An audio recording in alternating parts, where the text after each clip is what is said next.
Good morning! Kumusta, Ate Jean? Ma-beauty pa rin. Ma-beauty pa rin.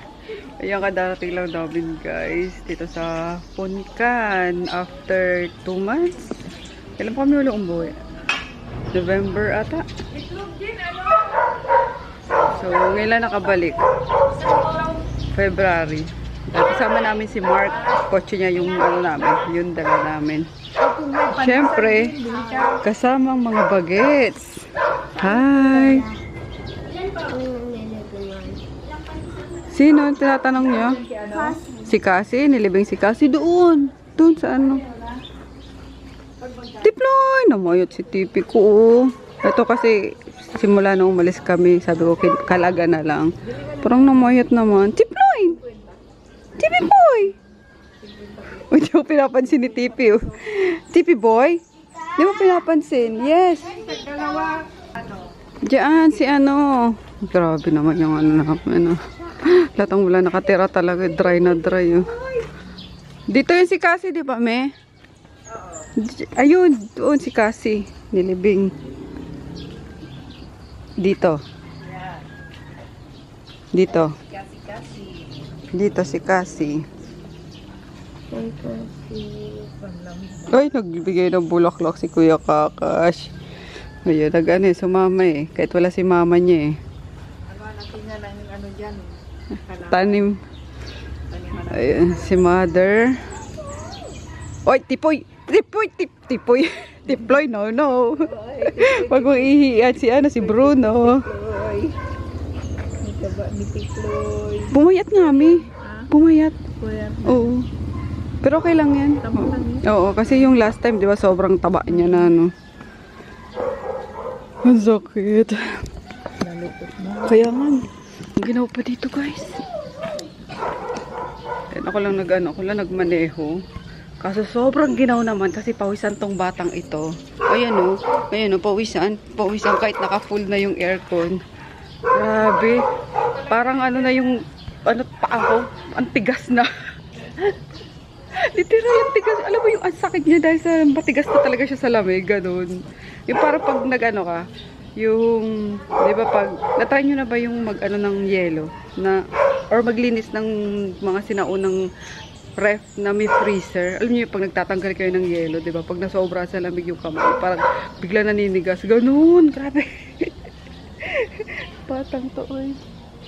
So, ayan, welcome back to Puncan. Naras ba kami umalis? Alas 2:30 ata. Dapat 12. Kaso, si Mark umuwi pa sa ano, sa Cavite nga.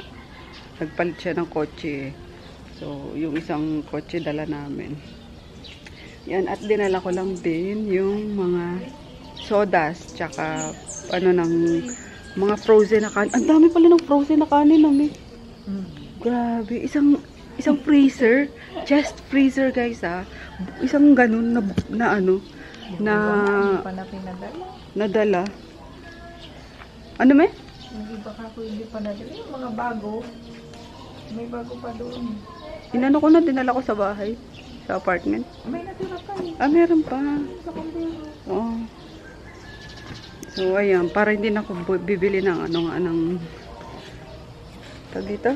Ng bigas, ng aso na isasain. Yun na lang pakukuluan. Tapos, lalagyan ng sodas. Kasi sayang talaga. Kaya, baba muna kaming bayan, guys. Para bumili ng mga stocks dito ni, ano, Ate Jean, kape, asukal, bigas. Kaya kasi, may dala na kaming, ano, yung mga kanin nga for dogs. Kasi Ate Jean, yung bigas niya. Yan, tapos may pang ulam-ulam niya.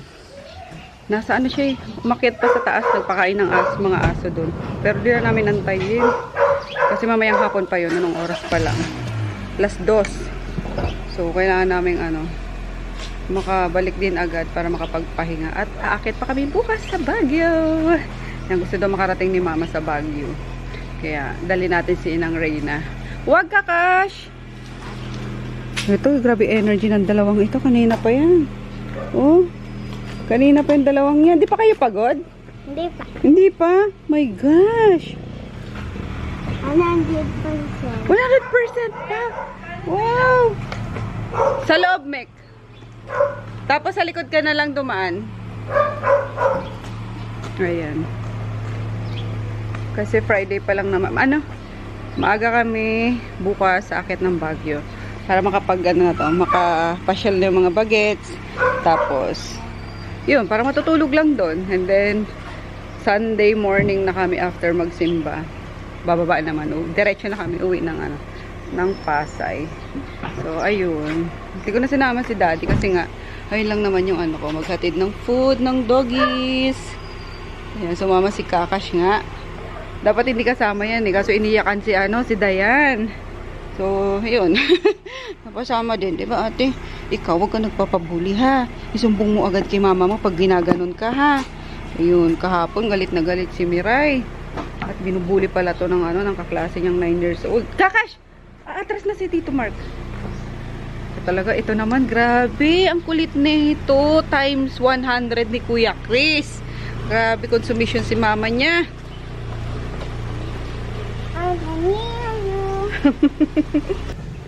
Ang bango ng mga ganyang usok no guys. Pag probinsya talaga eh. Puro sunog-sunog lang ng mga dahon-dahon. Pero ang bango niya lalo na sa umaga. The best na amoy sa umaga. Tapos yung amoy ng mga halaman. Halaman. Amoy fresh. Fresh. So, it's nice to be back here. Grabe, sobrang na-busy talaga. Kasi lang kami nun, umuwi. November ba yun, Mick? November pa uling uwi natin, no? Pero sila, nene, lagi naman dito. Siguro every 2 weeks. Kasi nagmumotor lang sila. Kaso, saglit lang din. Parang overnight lang din. At busy-busyhan. So, yan. Baba muna tayo. At bibili din pala ng sinelas yung mga bagets. Ano pa lang yung tulog ko eh. Parang 2 hours. 2 hours na lang tulog mo? Oo. Ako nakababa. Kasi pagkadating namin, nakatulog ako agad. Kaso, ang ginaw. So, bumangon ako para mag-jingle. Yakin na siya ito. Sige.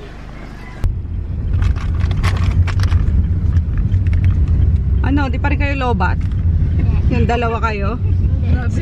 Yung niya, pawis niya. Grabe. Paano? Yung buong biyahe namin, tulog lang tong dalawa. Gising ako. Isang balik. Gising ka ba? Si Ate Ching pala yung knockout talaga. Oo. Si Kadyo pagising-gising. Nung oras ba kami umalis? Alas 2 tayo umalis na may. Pasado. Pasado alas 2 na. So na lang din kami guys, NLEX, STX, tsaka T-Flex. Hindi muna namin tinry ulit yung bayan-bayan. Baka kung sana naman kami dalhin ni Waze. Madilim pati. Madilim pati eh. So, di ba last time kasi, bayan-bayan yung namin. Sabi ko para dire-diretso kasi ako nga nag-drive. Para hindi na kailangan ng pala, bilis mo na, naninigas na yung paa mo.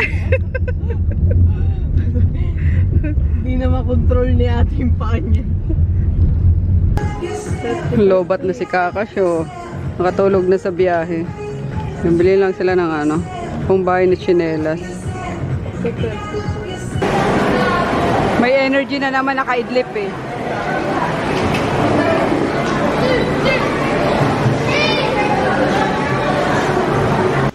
We're home. Ayan, namili lang kami ng babaunin bukas guys. Kasi for the picnic kami sa Baguio and for the tipid. For the tipid. Magkala pili mo ng mesa? Nalimot ko na eh. Sa sa Pangasinan ko to pinagawa. Ay, pinagawa mo lang? Ang cute kasi ganito lang siya. Oo. Pero ang bigat niya, tinan mo. Solid talaga yung niyan. Ayaw mo. Diba? Masukal na. Nakakainis. Nahack yung Facebook ko. Halin natin. Kanina ko pa nire-recover. Ayaw ma-recover. Alin? Messenger mo, hindi na nakabak. Hindi na Hala, lagot. Baka Nag-umpisa na yan. Kaya, Alin? yung messenger ko daw, nasisenda na ulit ng message. Kasi kanina hindi eh. Magtitinola kami, walang dahon. Ayan, tinagpas na nga po ni Mika.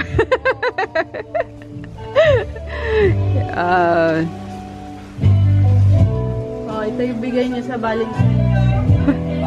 Alalagot yung may area yan. Nagupusan lang. Lagot.